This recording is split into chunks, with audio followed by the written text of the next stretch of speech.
Amazingly, as Terry left the park, Sam Lane arrived into T2, having put in a phenomenal performance on the bike to bag a time of 5 hours and 17 minutes, which included his self-inflicted diversion at Ringwood.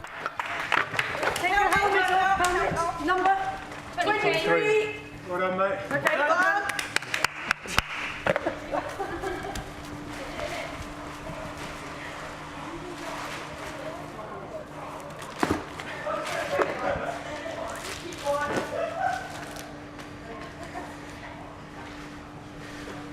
Normally, time is everything in transition, and although iron distance races often demand a more steady approach, Sam wasn't leaving anything to chance. He got his lead, and he wasn't going to lose any of it by taking more time than absolutely necessary getting out onto the run.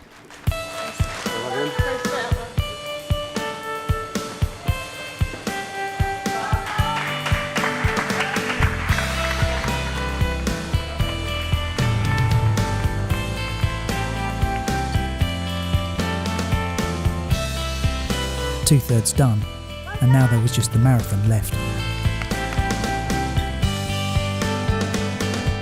The run may have started on the road, but the main bulk of the route would be on energy-sapping gravel tracks.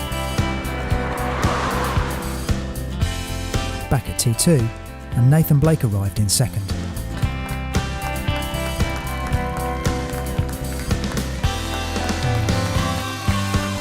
Yeah, you want to give it clean and oil.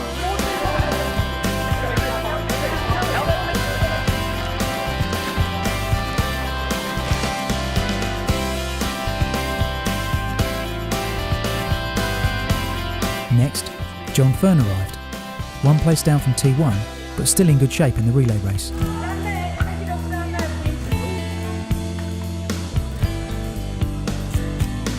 Kate Mansfield took over from John for the run leg.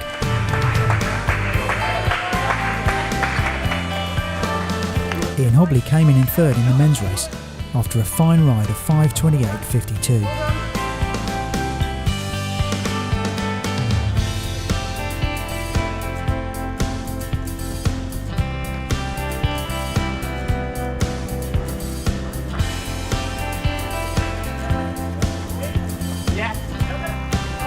Austin Mills arrived lying in fourth and had barely broken a sweat. He looked in control and seemed to know exactly what was needed for the run. Yeah, I've just seen it. Richard Thomas came in shortly after in fifth.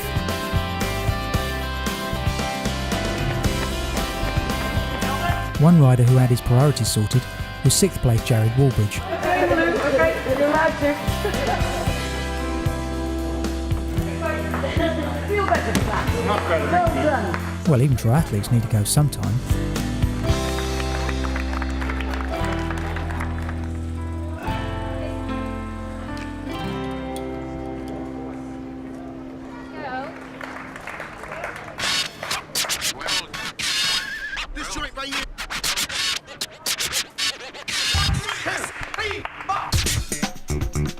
Up at Fritham, Terry Riles had reached the first of two turnarounds.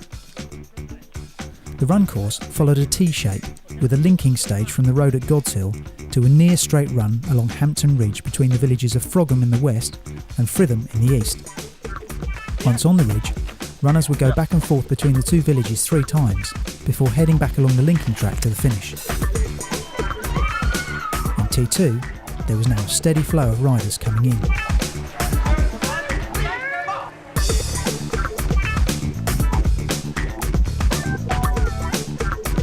Up at Fritham, Sam Lane was running well and looked comfortable.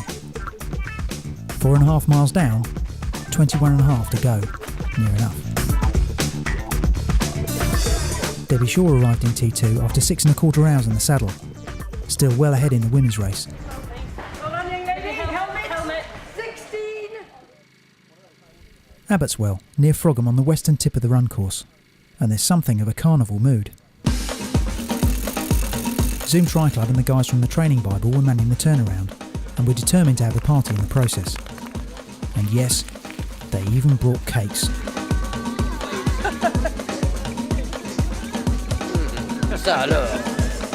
There was a sumptuous buffet on offer, with everything the iron triathlete might need. And when a runner came into sight, they all sprang into action. Not the sort of welcome you get every day on your morning run, but nice all the same. Thank you very much. Finally, Terry Riles came into sight in the distance, and this time it wasn't a false alarm. Back at T2, Tracy Hazeldine was through in second place, but as she left, Tanya Ray arrived, keeping her in contention for the run.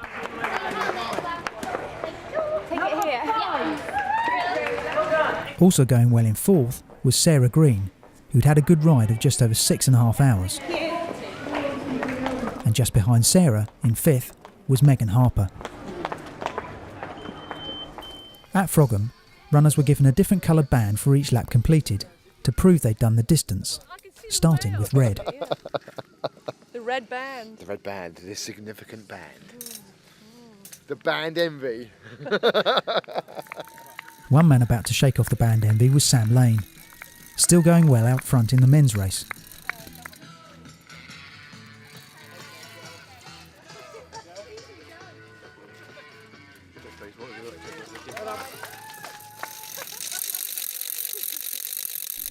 Nathan Blake's in-house supporters club were giving generously to all present, but reserved their best performance for his arrival in second. Well done.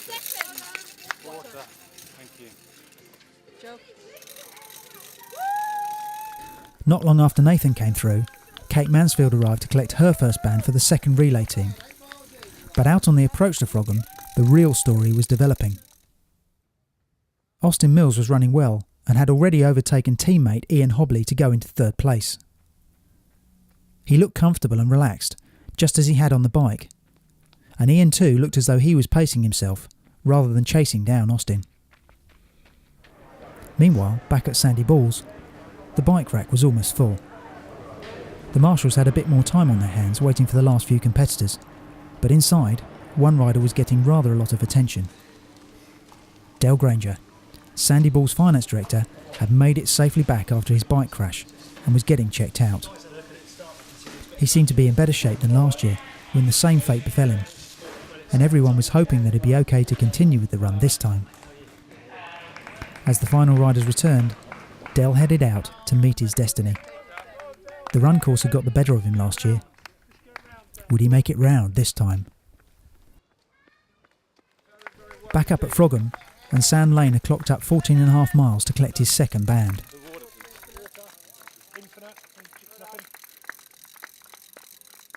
Was the strain beginning to show, or was it just the heat? For the first time, Sam looked tired, but there was still over 10 miles left, and he had to do all the work alone. Kate Mansfield and Debbie Shaw arrived at Frogham together. Kate on her second lap in the relay, Debbie on her first and still comfortably in the lead in the main women's race. By the time Tanya Ray arrived, she'd moved past a struggling Tracy Hazeldine into second and wasn't hanging around.